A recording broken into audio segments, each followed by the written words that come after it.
the staff is so keyed into what celebrities are wearing, what they're using, what they have in their home, that if we can identify that and monetize that, until we can really figure out what's going to be the SEO strategy, that needs to be the sort of Google Discover strategy.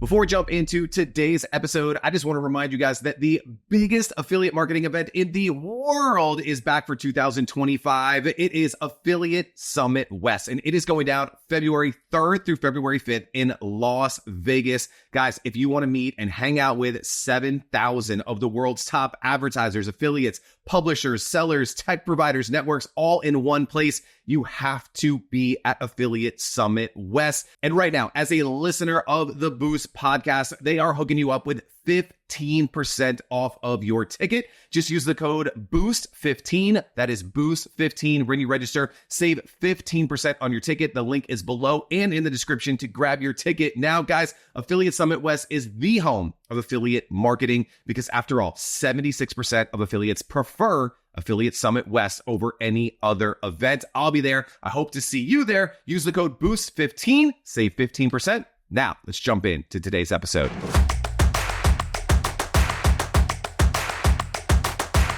Let's just kick it off by just talking a little bit about what you do over at The Post as a commerce editorial director. What in the world does that mean? What do you do? How do you spend your days over there? Yeah, so over at The Post, commerce editorial director essentially means I am sort of the bridge between our partnerships team and our editorial department. And in a given day, that can mean writing a flat fee and making sure that it gets up and out to a client's expectations, looks good, reads well. But more often it's making sure my team of writers, I have 10 folks that report into me, and they're really executing what the partnerships team wants to execute, but also that we're really hitting CPA goals, CPC goals, and just kind of maintaining evergreen libraries and getting new content up and out that's going to be exciting for other revenue streams that are, or not other revenue streams, but other ways of hitting CPA that's not necessarily like best of lists, but something that could be a little bit more exciting, engaging, and topical, and coming up with those ideas and just keeping it fresh. Let's go deeper into that of like where does commerce live at The Post, right? Because I'm assuming you still have an ad sales team. You're doing brand deals. Affiliate might be a side of it. Whitelisting, there's probably a list of different pieces. Where does kind of commerce fit into that kind of mix for you guys? So I find that we're really lucky at The Post. Well, I guess most importantly, I oversee three of our. Let me start over. I oversee all three of our, platforms. I oversee all three of our sites, the New York Post, obviously, but also Page Six and Decider. So we're really reaching three separate audiences, and that gets us about near 100 million views a month, which is really awesome. We can really sort of diversify what we're covering. So we have an interesting strategy that allows us to obviously have our shopping content, very specific best of lists, review content that is sort of the plug and play. Very readers and publishers are very familiar with that content by now. So we've really been lucky to be able to branch outside of that very standard shopping content to work with our editorial team in lifestyle, we're looking to build outside within business perhaps, and do content that still with our, following the FTC guidelines of making sure that the reader understands that there's potential commerce links, but creating content that's like, topical news content that happens to have a CPC tie-in. And that's been something that we've really been leaning into within the past, I would say, 6 months or so. And that's that's really been for the post. With page six, it's been really interesting because that's just sort of organically been something that with page six style, if Hailey Bieber wears a pair of leather leggings and we just happen to link to that without even commerce being involved, we'll have a Skimlinks Java script that'll comb that or comb through that and get us that that revenue. We'll see tremendous returns simply because of that celebrity tie-in. So sometimes news coverage gets us bigger hits than like a strategy that we've spent time working on. And then with Decider, obviously, we have some widgets that are employed there that naturally, when readers are going in, tapping and streaming from Decider, we'll have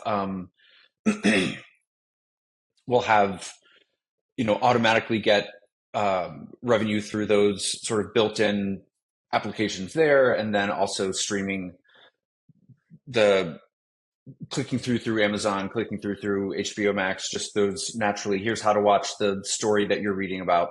And so it's sort of a multi-tiered, a multi-pronged approach that is both very overt and obvious, but then also very serviceable and very user-friendly and intended to be sort of a natural evolution of the reader process.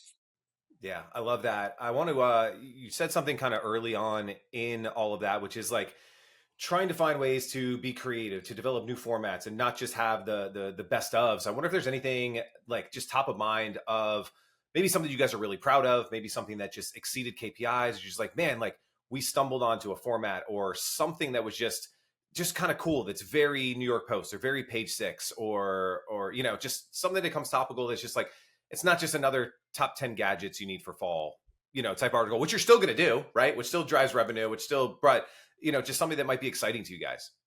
I would say that's sort of a classic example that we've ended up using. I used Hailey Bieber, but it was actually, I had the exact example. It was Meghan Markle wearing a Dior pair of leather leggings that a freelancer covered, and it happened to just we saw it in our reports that it just converted really, really well. And so we sort of built that into our strategy as we were, trying to figure out what does the page six reader really respond to. When we saw the success with the post, we knew what was working there. The post likes, it has a really good, or we were having a lot of luck with, the Google algorithm and search, and page six was not, we were having a little bit more trouble because of that very, it was working so well with the celebrity angle that it was almost working against us, trying to just build a commerce strategy that was not so aligned with celebrity. So we were just leaning into that once we learned that, if we can actually, the staff is so keyed into what celebrities are wearing, what they're using, what they have in their home, that if we can identify that and monetize that, that should be, until we can really figure out what's going to be the SEO strategy, that needs to be the sort of Google Discover strategy. And so that's really a big part of our, we can't guarantee what's going to hit on Google Discover, but we know that page six has a much better success rate, just given the content and the headline flexibility that we have, given anytime you can throw Taylor Swift or like a quote that it's a miracle product, it just naturally lends itself to a bigger success rate there. So the interesting thing in all of that is like you almost can't predict some of that because you can't predict that Meghan Markle is going to wear those shoes and there's actually an affiliate link for them that's attached to Skimlinks. But when you find something that works like that, do you go back and double down editorially and say like, hey, we were just talking about Meghan Markle, that Skimlink got thrown in there. Let's double down and do a second piece or a follow-up piece and go harder on the commerce side? Or do you more double down on the initial article that got the traction? Or it kind of just depends? Because they're event driven things, right? Like obviously we have the US Open happening in New York right now. And, Kevin Hart's, in the audience and he's wearing a certain thing. And you want to just you got to capitalize on that moment because that's going to fade in 24 or 48 hours, I mean, there's definitely a little bit of both. So there's a certain celebrity set that our audience responds to really, really well. And so, using Taylor Swift as an example, there's certain brands that our writers know she wears frequently. So you can sort of create a brand story around that. If it's not a piece that she's wearing, this Taylor Swift Love brand is having a sale, and we can tap into that.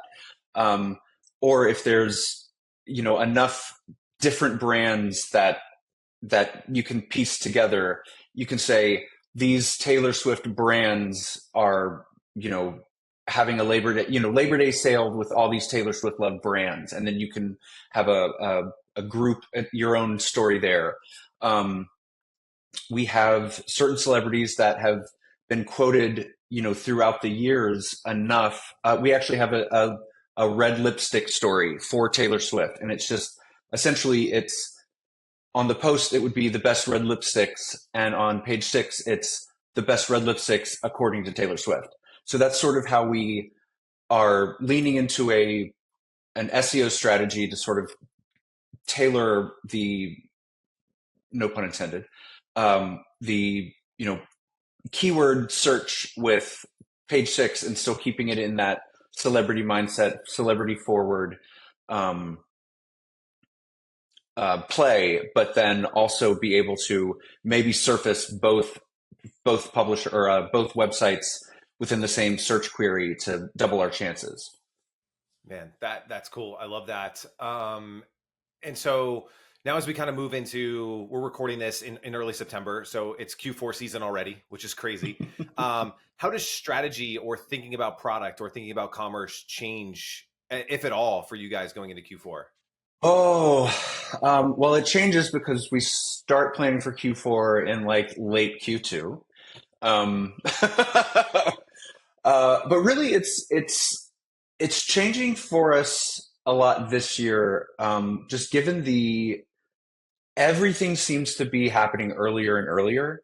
I think one example would be the Summerween that really took off this year. I think it was Home Depot had a Halloween sale in April, and obviously that's sort of an outlier, but Halloween sales ticked up earlier than ever this year. Halloween's not necessarily a huge revenue driver for us. I think everyone sort of has their few Halloween stories that are inevitable. They get them up, they get them out. But as far as the heavy hitters, like the Amazon's inevitable October event, Black Friday, the holiday gifting, we just have to sort of plan for earlier and earlier preparation, or earlier and earlier, making sure that all of those stories are optimized and ready to go for more and more competitive, a crowded search space.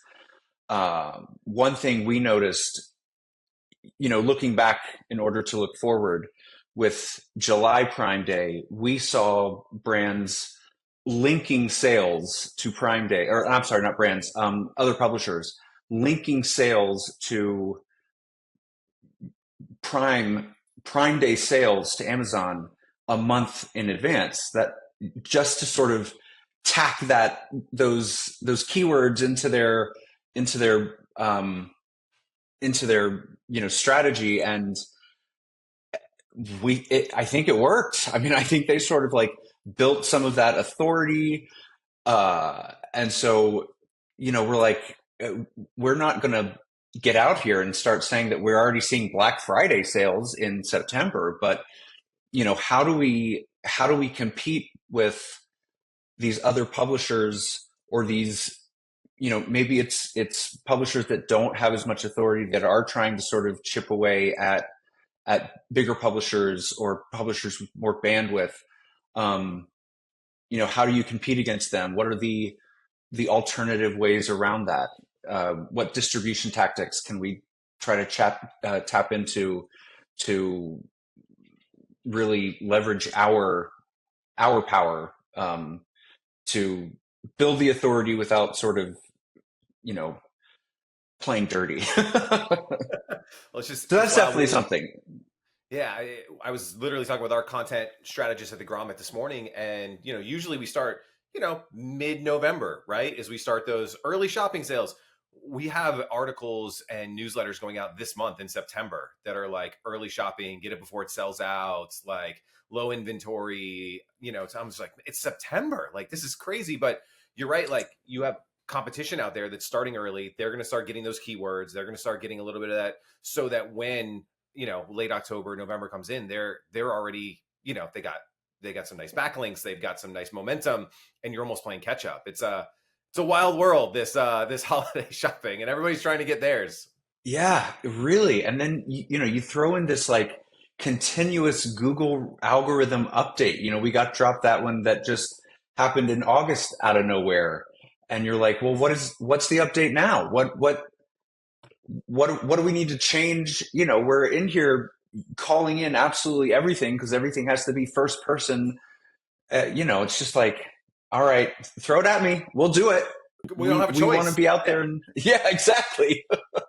Let's talk about some more fun stuff. This is probably more post than it is page 6, because page 6, I get it. It's celebrity driven. It's event driven. But on the post side, how are you guys thinking about product selection for some of your content? Are we looking at CPAs and commission? Are we looking at things that hit editorial guidelines? How does that play in with advertisers, right? Well, hey, we got advertisers spending money in this category, and you guys are doing an affiliate deal with a competitor. Like, just how do you think about your product mix as you start to put all this together? That's a great question. There's a really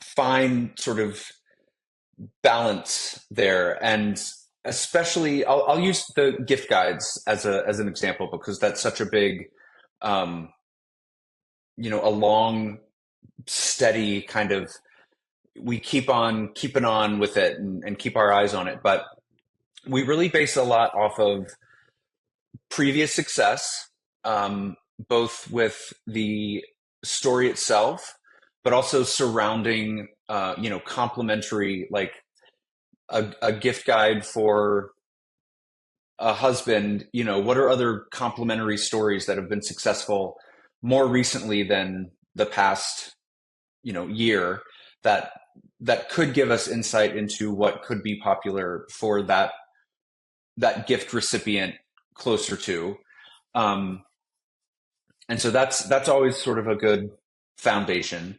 Our writers, we always assign 2 writers that we think have a good kind of finger on that pulse and also have domain authority themselves in that area. We have a young mother on our team, so a lot of the stories that sort of align with what a mother might be able to shed light on, she's overseeing. So that adds to that ability to be able to tap into that EEAT from Google in some way, shape, or form. And she's actually out there, touching and feeling those products naturally, so she can help, even if it's not that one specific product. She sort of knows, her TikTok algorithm is feeding her what's being talked about. So we do that as much as we can. So it's sort of data backed.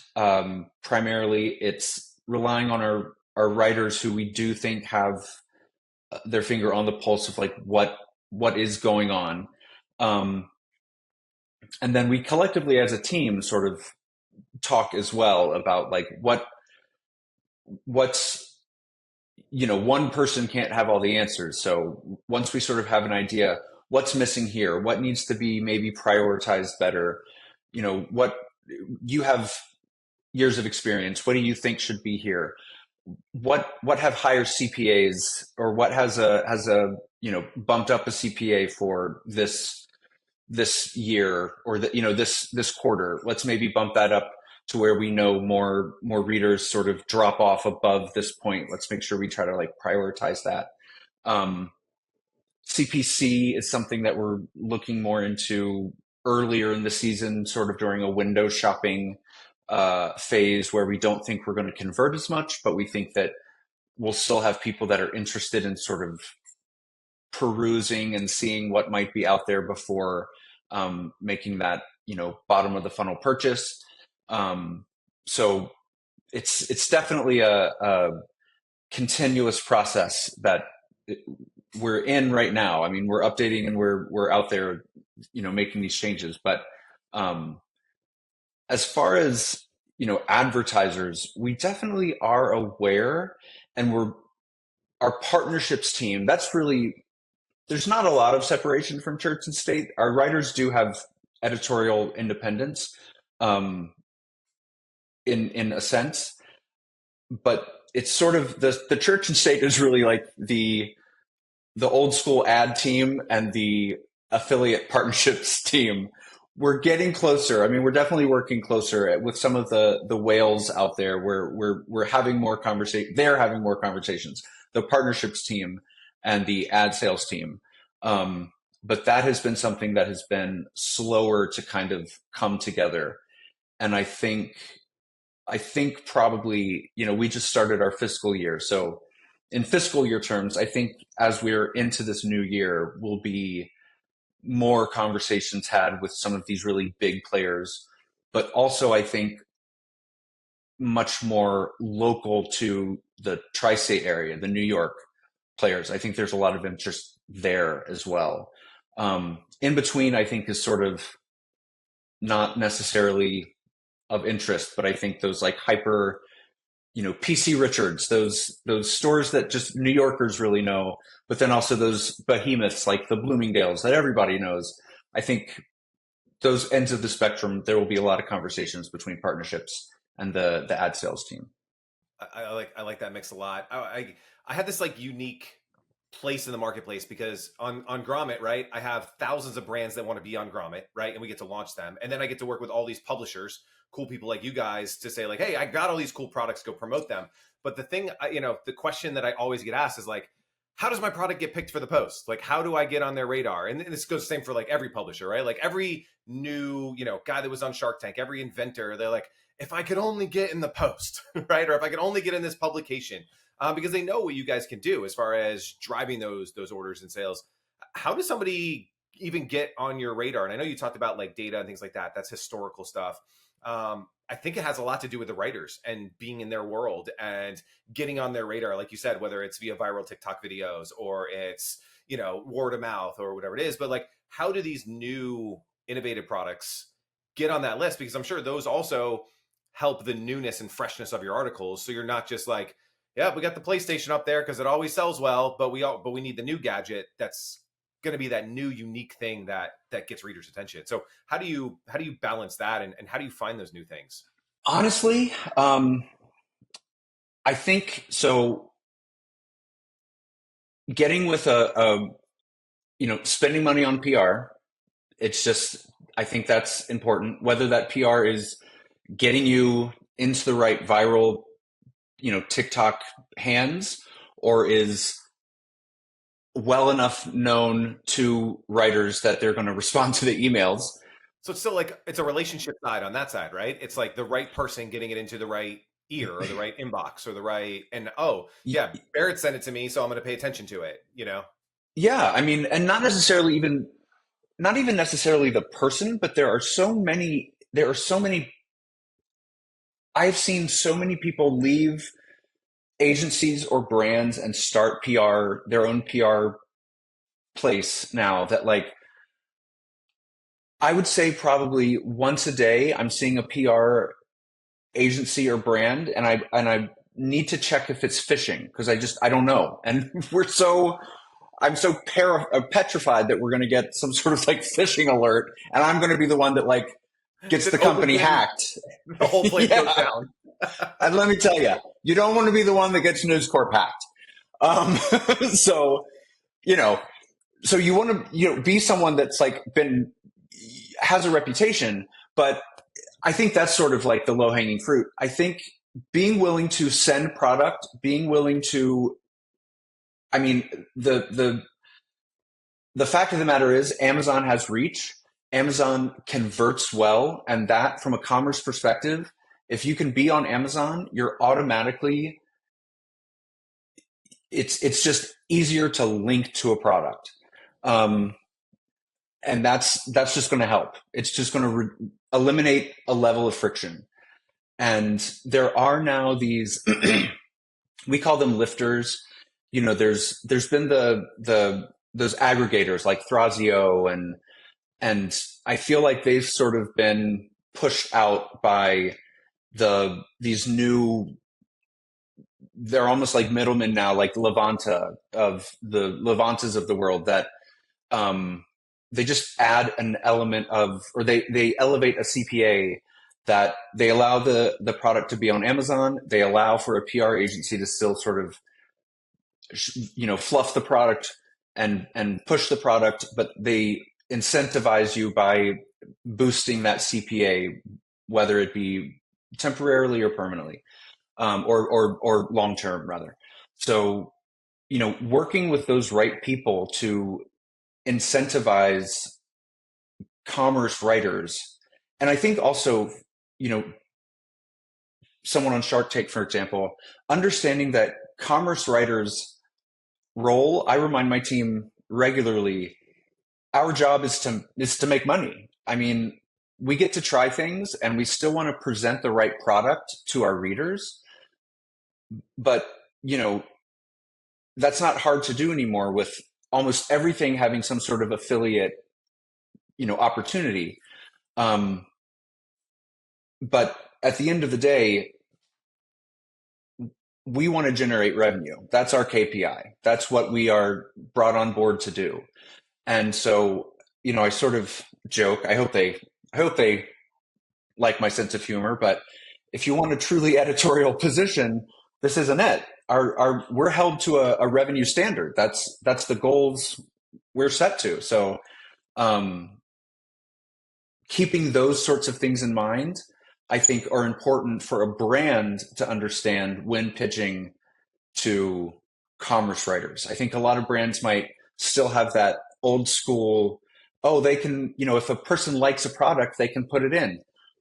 That's true, but then their boss might be like, take it out. It's, you know, so understanding that, like, just like they want to make money, we want to make money too. Right.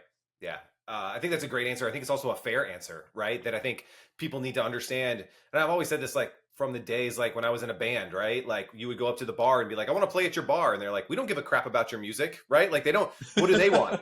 They want to sell drinks. So I'm like, all right, cool. We've got 3 drinking songs where we force everyone in the crowd to buy a Jaeger shot. So we're going to get you an extra $1,000 in bars. So they're like, okay, now you're talking. Like you have to figure out the language of who you're trying to get into and what they care about. And I think that's a reality that we live in. And I don't think this is specific to the Post. This is nearly every publisher today, right? They're held to revenue standards and KPIs that we got to hit. And if your product's not converting, it doesn't matter how cool it was that it was on Shark Tank, that you like, none of that matters if it's not driving revenue at the end of the day. So, and I think, you know, just to sort of remind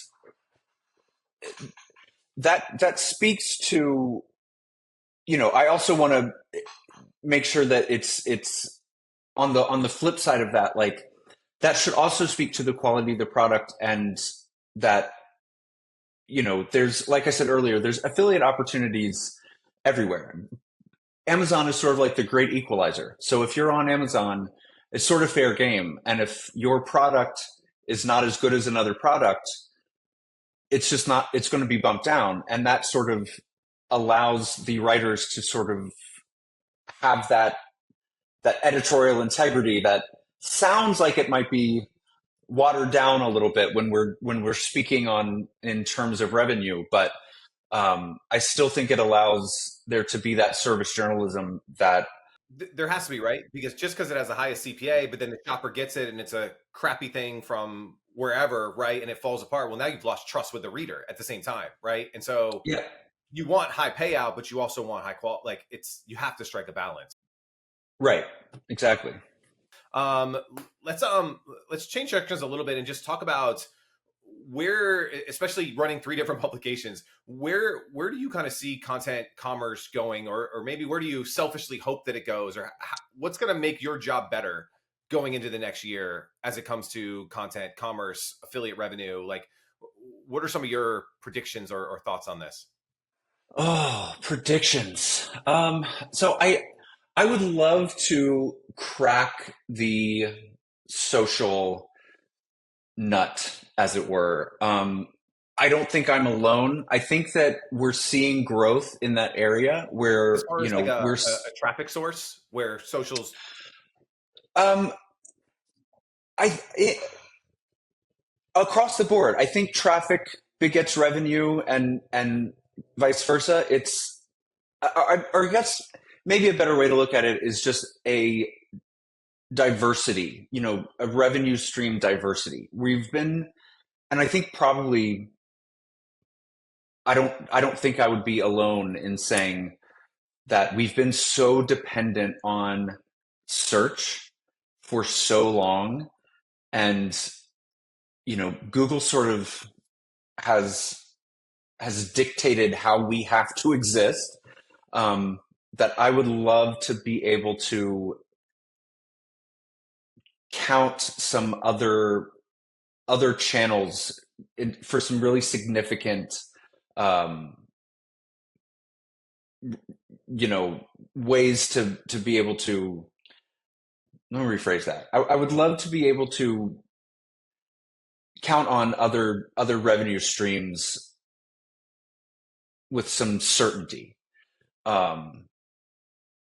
We have obviously our flat fee, which is a significant amount of revenue, and I think that that's a good balance. But you need editorial content to balance that out. The editorial content is what sort of allows you to have a flat fee business. So I want to really be able to figure out how to, and we are building our social content more and more, and we see gains month over month and certainly year over year. And I think it's just as the younger generation grows and the older generation continues to get more comfortable with it, it will inevitably happen. But that purchase point there from your phone through TikTok Shop or whatever, until that just becomes more of a commonplace, it's going to be hard to really count on that as a real source of revenue, as a dependable, consistent, reliable source of revenue. Because we have some great wins, but so that's one. I would love to see social kind of fall in line and be able to, have it be something that sort of fits nicely in a chart. Yeah.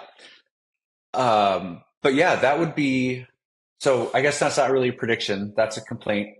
That's a selfish want. But yeah. I mean, I agree with you. I just, I talked with Jessica Sieb. She was just a Rolling Stone BuzzFeed before that. And she was just like, man, as soon as we figured out Facebook, now there's 4 or 5 other platforms we need to figure out. And Facebook changed everything, right? There was like this pivot to video, then video kind of fizzled, and now it's almost a pivot to video back with short form. And so it's just adding those things into the mix. And like you said, like those are different formats. That's different than an article, right? Now there's video creation, there's production, there's all these other elements. And how can you affordably create the content to be able to then get a return on that content in a way that's not going to, give either one of us gray hair before we should have it. Yeah. And each one of those has an additional cost associated with it, and a team that, isn't sitting on our payroll. So yeah, it's just like, it's an interesting struggle. Does a Gen Z shopper want to get product insights from the post on TikTok, right? I think that's the opportunity. but like, how does that fit into the mix from, influencer or whoever? Like, I agree with you, but I think we have to figure that out, because the traffic opportunity is there, but how do we make it a consistent win, so it's a profitable part of our business. So I love that. I think it's a good one. I selfishly want to make that work too. So I'm with you on that. Yeah, go ahead. No, I was just going to say, I don't think we're alone. I think that is I think we're, publishers are seeing some successes, but I think just generally, yeah, I think everyone is consuming media differently, and that's,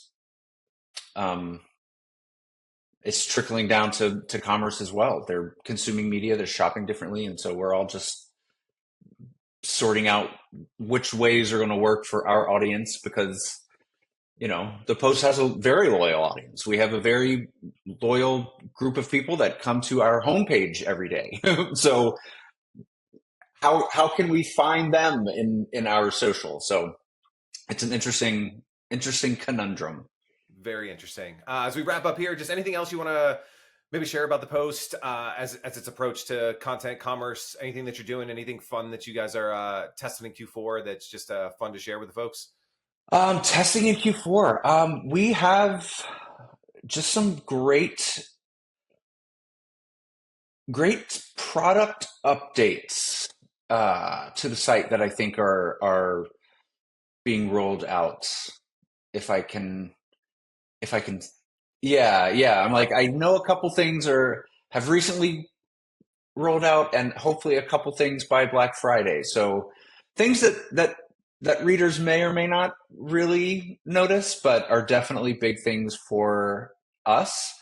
And we're definitely leaning into some more video options that are just that are great and fun, but also really supplement our existing content and just make it, I think, a better experience for readers and shoppers. So I love that. Well, we'll have to get together maybe Q1, Q2 next year, maybe back in New York. We can hang out in person and hear about those updates. Barret, thanks so much for joining us here on The Boost. It's been a blast getting to know you and what you guys are up to at the Post, and hope you guys kill it in Q4. Well, thank you so much. Appreciate it. Thanks for having me.